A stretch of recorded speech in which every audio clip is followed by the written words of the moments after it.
Muling tiniyak ng Department of Health ang agarang pagtugon ng mga ospital sa mga kaso ng dengue. Sa katunayan, ayon sa DOH, bukas na ang mga dengue fast lane sa mga pampublikong ospital sa buong bansa.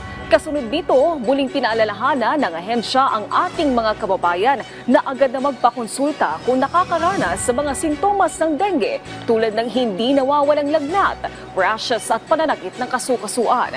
Paalala din ng DOH, gawin din ang alas 4 kontra mosquito o paglilinis kontra dengue. Batay sa tala ng DOH, pumalo na sa higit 52,000 ang mga kaso na naitalang dengue cases ngayong taon hanggang nitong February 22. Mas mataas umano ito ng 64% kumpara noong nakaraang taon sa kaparehong panahon. Alas 4 kontra mosquito. Maglinis po tayo alas 4 ng hapon sa paligid ng ating bahay.